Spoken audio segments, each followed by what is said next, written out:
Sahabat jiwa, pada kesempatan yang hening ini, marilah kita bersama menyelami sebuah pemahaman yang mungkin pernah tersampaikan, namun kali ini kita akan menelusurinya lebih dalam, agar dapat menjadi cahaya yang menambah wawasan dan memperluas cakrawala batin.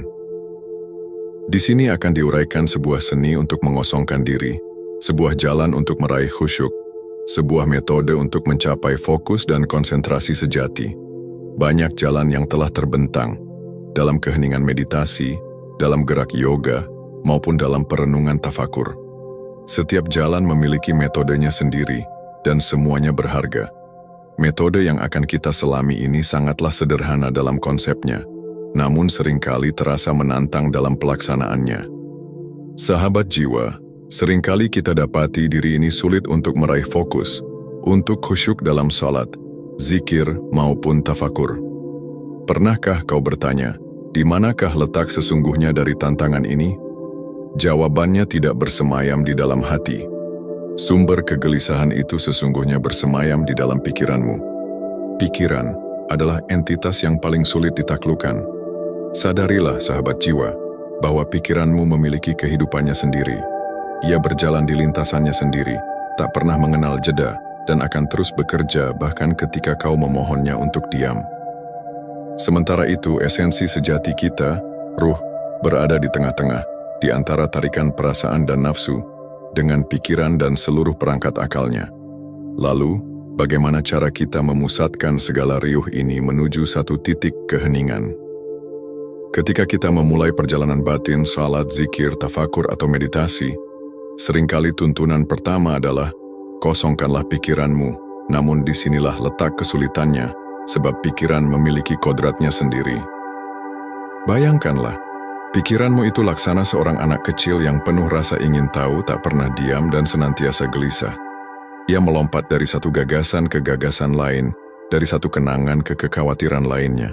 Laksana anak kecil yang mudah terpikat pada mainan baru, lalu sekejap kemudian beralih pada hal lain yang menarik perhatiannya. Begitulah hakikat pikiran, dan disitulah letak tantangannya. Dan bukankah benar, kita lebih mudah terpikat pada hal-hal yang belum kita ketahui? Ketika akal terpicu oleh rasa penasaran, ia akan mengejarnya tanpa ragu. Inilah kunci pertama untuk memahaminya.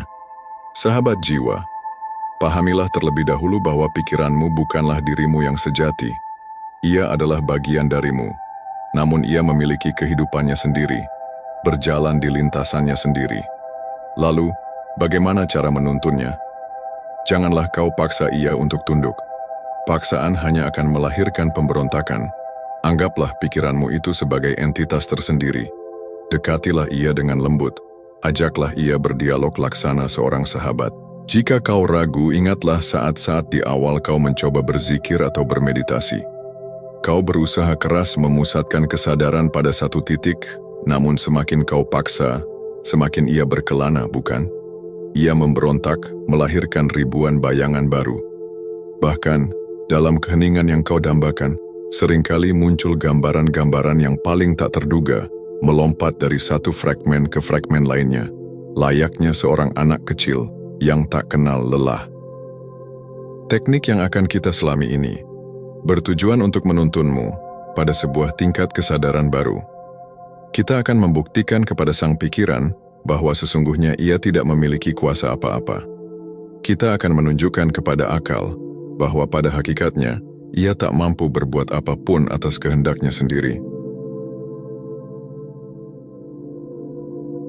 Saat ia menyadari hal ini, ia akan berhenti. Ia akan terdiam dalam kebingungannya sendiri. Pada saat yang sama, gelombang perasaan pun akan turut reda, tak lagi mampu bergejolak. Pikiran dan perasaan akan sampai pada satu titik di mana keduanya tak lagi memiliki daya. Dan di puncak itulah sahabat jiwa, kau akan sampai pada suatu keadaan di mana kau tidak merasakan apa-apa dan tidak mengetahui apa-apa. Yang ada hanyalah sebuah kebingungan mutlak, sebuah ketidaktahuan murni yang begitu dalam dan membingungkan. Dan dari kebingungan mutlak itulah, segalanya akan berhenti. Ketika engkau mampu bertahan dalam keadaan ini, inilah yang disebut sebagai keadaan kosong atau suwung. Ini bukanlah kegilaan, sahabat jiwa, melainkan sebuah kekosongan yang murni dan sadar. Di dalam suwung inilah kau akan menemukan fokus yang sejati. Segala beban akan terlepas, dan dirimu yang dibelenggu oleh pikiran akan meluruh, lenyap. Keadaan ini melampaui kata. Ia tak dapat dilukiskan oleh gambaran apapun, sebab ia adalah sebuah pengalaman murni yang harus kau rasakan sendiri.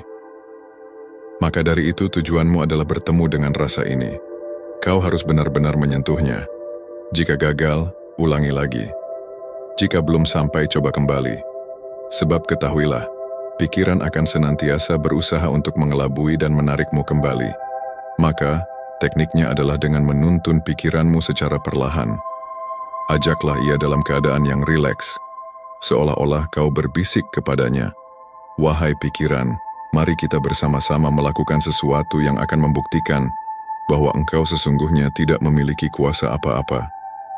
Dan jalan untuk melakukan itu adalah melalui imajinasi, melalui sebuah gambaran yang kita ciptakan bersama. Ajaklah pikiran dan perasaanmu dalam sebuah perjalanan imajinasi. Inilah yang akan kita rasakan bersama. Pertama, temukanlah ketenangan. Duduklah dalam keheningan. Atur napasmu hingga ia mengalir lembut dan teratur. Biarkan hatimu tentram. Meski pikiran mungkin masih berkelana, tuntunlah ia dengan lembut menuju satu titik. Kini, mulailah perjalanannya. Ajaklah perasaan dan terutama pikiranmu untuk membayangkan sebuah kemungkinan. Bagaimana jika kau tiada? Kau harus mampu membayangkan bahwa dirimu sirna sama sekali. Wujudmu, namamu, segala yang melekat pada dirimu kini lenyap. Namun bayangkanlah bumi ini masih ada. Seolah-olah kau adalah kesadaran yang mengamati tanpa wujud, tanpa diri. Setelah itu lanjutkan lebih dalam. Bayangkanlah kini bumi pun tiada. Lenyap. Kau kini berada di dalam kehampaan, mengambang di tengah ruang tak bertepi, mungkin dengan gambaran planet dan bintang yang jauh. Kau ada, namun bumi tempatmu berpijak telah sirna. Lalu, ambil langkah terakhir yang paling sunyi. Bayangkanlah bahwa seluruh alam semesta ini pun tiada. Sirnakan segalanya dari benakmu. Jika kau mampu menuntun pikiranmu sejauh ini dengan rileks, dengan santai, pada tahap itu kau akan merasakan sebuah sensasi yang sangat membingungkan. Sebuah kebingungan yang murni dan absolut. Percayalah, jika kau belum merasakan kebingungan ini, berarti kau belum sampai pada intinya. Perasaan ini tak dapat diuraikan dengan kata. Rasa ini tak dapat digambarkan. Ia harus kau temukan dan kau rasakan sendiri. Ingatlah, tuntun pikiranmu dengan lembut. Bayangkan dirimu tiada, lenyap. Bayangkan bumi tiada, sirna. Lalu bayangkan seluruh alam semesta pun tiada, hingga yang tersisa hanyalah kekosongan mutlak. Sebuah ketiadaan total, di mana tak ada satupun kehidupan di seluruh jagat raya. Apabila kau berhasil mencapai puncak kebingungan yang luar biasa ini, di mana akalmu bingung, perasaanmu bingung, bahkan ruhmu seakan turut larut, segalanya akan sirna dalam sekejap, hilang. Dan tugasmu selanjutnya adalah bertahan dalam keadaan itu. Jangan melakukan apapun. Cukup pertahankan rasa itu. Berdiamlah di dalam kebingungan murni tersebut. Jika kau mampu bertahan, bahkan hanya selama 5 menit, itu adalah sebuah pencapaian yang luar biasa. Sebab, pikiranmu akan segera memberontak untuk kembali. Ketika ia kembali, tuntunlah ia sekali lagi dengan lembut. Diriku tiada, bumi tiada, seluruh jagat raya tiada, tak ada kehidupan dan tak ada alam. Keadaan ini tak dapat disebut gelap, sebab kegelapan pun memerlukan ruang untuk ada. Ia tak dapat disebut terang, sebab cahaya pun tiada. Ia terasa ada, namun sesungguhnya tiada. Sungguh, sebuah keadaan yang teramat membingungkan. Wahai sahabat jiwa, inilah sebuah teknik yang jika kau kuasai akan membawamu pada buahnya. Apa dampaknya? Kau akan meraih konsentrasi dengan sangat cepat.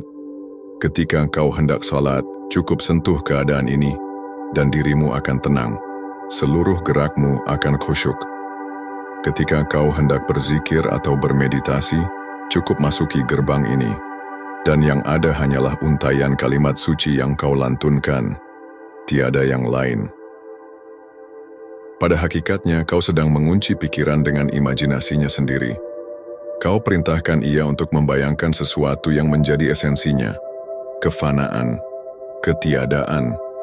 Bahwa kita semua fana, bahwa segala sesuatu akan sirna. Maka latihlah ini. Perjalanan ini tidaklah instan.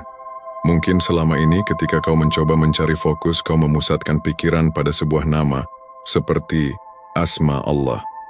Kau mengulanginya, Allah, Allah. Namun bukankah pikiran seringkali tetap lolos? Bukankah bayangan-bayangan lain tetap muncul? Tak peduli seberapa khusyuk dirimu mencoba? Percayalah, pikiran memiliki caranya sendiri untuk memberontak. Melalui jalan ini, kita tidak melawannya. Kita justru menggunakan kekuatannya untuk melampaui dirinya sendiri. Bahkan dalam salat yang paling khusyuk sekalipun, seringkali hanya rakaat pertama dan kedua yang terasa hening. Selebihnya pikiran kembali berkelana. Mengapa? Sebab ia tidak diikat dengan benar. Ia tidak ditaklukkan dengan senjatanya sendiri. Maka rasa inilah yang menjadi tujuan pencarian kita. Sebuah rasa yang harus kau temukan sendiri, sebab ia takkan pernah bisa terlukiskan oleh kata. Ia takkan mampu dijelaskan. Jika suatu saat kau telah berhasil menyentuhnya dan diminta untuk menceritakannya, kau pun akan bingung. Lidahmu akan keluh sebab akalmu takkan mampu membingkai pengalaman yang melampaui dirinya. Inilah keunikannya. Sahabat jiwa, jika kau telah mampu menguasai jalan ini, maka percayalah, kau akan begitu mudah mengelola pikiranmu. Amarah yang bergejolak akan cepat reda. Kekecewaan yang datang akan mudah kau kelola. Pikiranmu akan tunduk pada tuntunanmu. Kau akan lebih mudah untuk menerima segala ketetapan dengan hati yang lapang. Selama ini mungkin kau bertanya-tanya, mengapa setelah berzikir dan melantunkan selawat ribuan kali, hati terkadang tak kunjung merasa tenang? Kemanakah pikiran berkelana saat lisan sibuk mengulang namanya? Inilah sebabnya mengapa wirid yang panjang dan berulang-ulang, yang memakan waktu berhari-hari, terkadang tidak membawa pada tingkat kesadaran yang diharapkan. Justru sebaliknya, ia seringkali berujung pada kelelahan dan akhirnya kantuk. Pernahkah kau bertanya mengapa kau menjadi mengantuk sebab pikiranmu merasa jemu? Ia bosan menunggumu, sahabat jiwa. Ia merasa lelah mendengarkan repetisi yang tak melibatkan dirinya, dan akhirnya ia memilih untuk terlelap. Pernahkah kau bertanya, mengapa saat berzikir dalam waktu yang lama, rasa kantuk seringkali datang menyapa? Itu karena pikiranmu merasa jemu. Ia bosan dengan pengulangan yang tak kau libatkan dirinya di dalamnya. Dan ketahuilah sahabat jiwa, ketika jasadmu akhirnya terlelap, pikiranmu tidak turut tidur. Ia hanya melepaskan diri dari kejemuan itu, berkelana di alamnya sendiri. Itulah mengapa wirid yang panjang terkadang berujung pada kelelahan dan tidur, bukan pada ketenangan. Pikiranmu merasa lelah mendengarkan, dan ia memilih untuk beristirahat. Sesungguhnya, puncak dari zikir, tafakur, dan meditasi adalah sebuah keadaan di mana pikiran tidak berkelana kemanapun. Sebuah sunyi di mana tiada apa-apa dalam benakmu, dan hatimu pun tak merasakan gejolak apapun. Emosi dan ego sirna.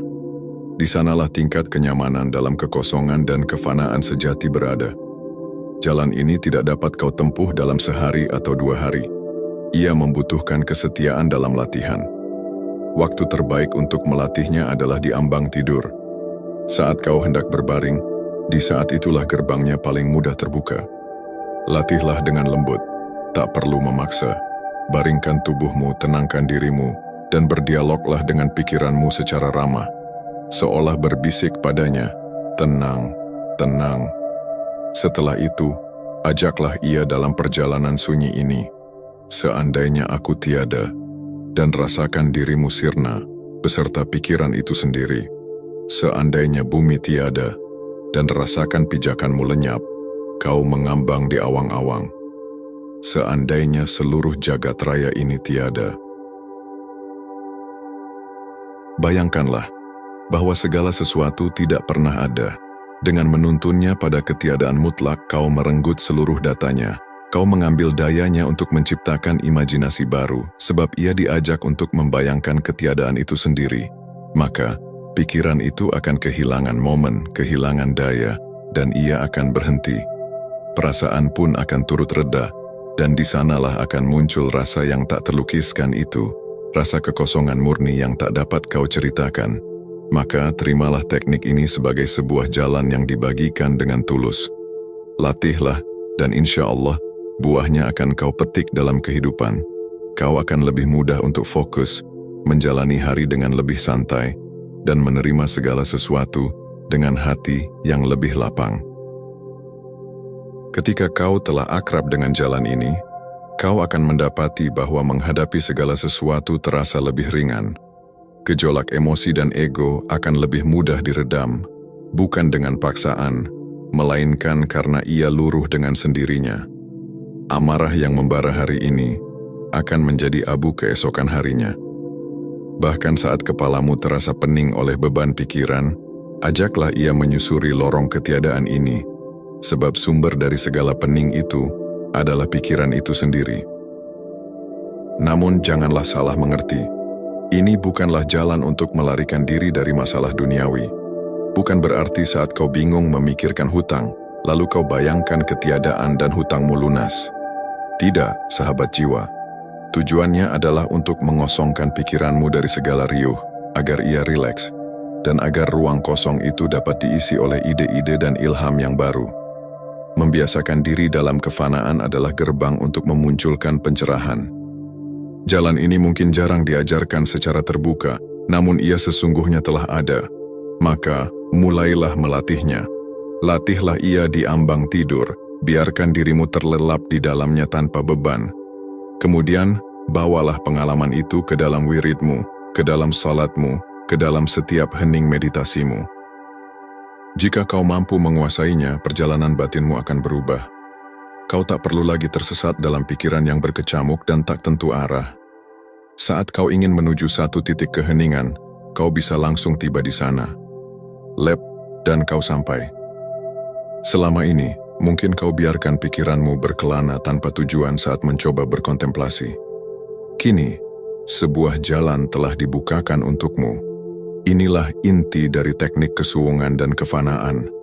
Bukan untuk berdebat dengan akal, melainkan untuk mengajak pikiran berjalan bersama, bergandengan tangan, untuk membayangkan ketiadaan mutlak, termasuk ketiadaan dirinya sendiri. Saat dirimu, nafsumu, bumi, dan seluruh alam semesta telah sirna, apakah yang tersisa? Di balik ketiadaan mutlak itu, isilah hatimu dengan sebuah keyakinan bahwa di sana bersemayam Ia yang Maha Ada, Ia yang Maha Besar. Ketika kau telah sampai pada kenyamanan dalam suwung, dalam kefanaan itu, satu-satunya yang akan kau rasakan hanyalah kehadirannya. Dan di sanalah, sahabat jiwa, kau akan menyentuh makna sejati dari La ilaha illallah.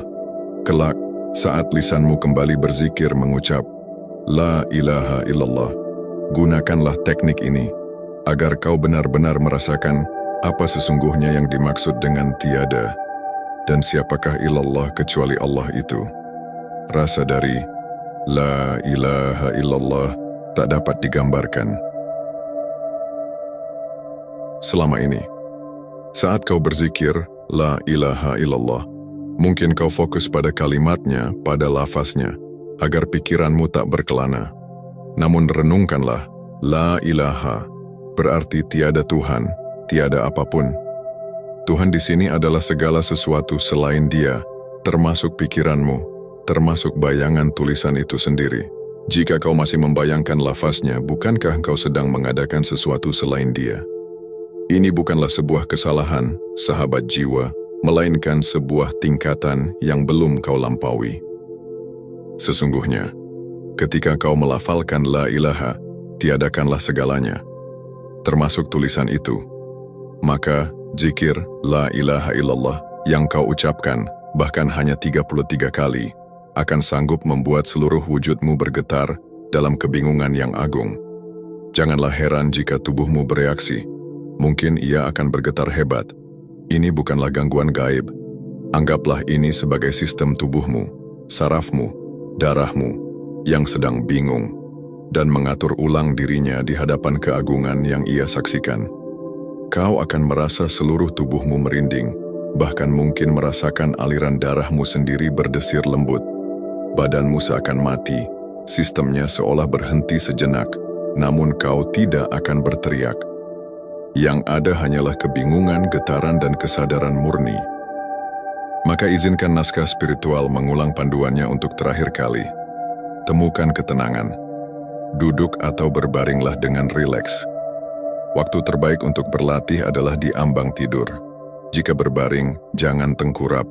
Bersedekaplah laksana dalam salat sebagai tanda kepasrahan. Pusatkan niat. Untuk teknik kefanaan ini, biarkan tanganmu merangkul dengan lembut, tidak menggenggam erat, sebab kita sedang merangkul ketiadaan, meniadakan segalanya. Ajak pikiranmu, berdialoglah dengan pikiranmu secara lembut. Ajaklah ia untuk bersama-sama menciptakan dan membayangkan ketiadaan. Mulailah perjalanan sunyi. Tiadakan dirimu, hingga kau tak lagi merasa ada.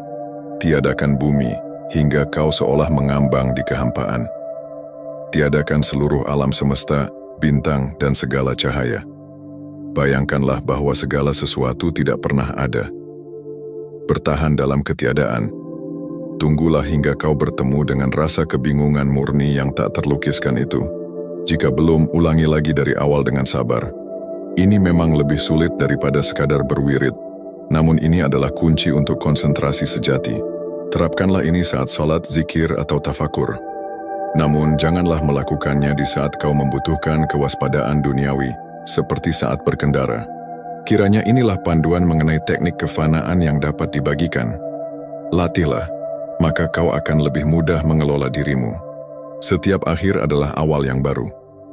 Jika naskah ini menyentuh relung batinmu, biarkan jemarimu menekan suka sebagai tanda resonansi. Untuk melanjutkan perjalanan menyingkap tabir jiwa, ikuti kanal ini dengan menekan subscribe. Dan jadilah penyampai cahaya dengan membagikan video ini kepada jiwa lain yang sedang mencari. Karena setiap jiwa berhak menemukan jalan pulangnya damai.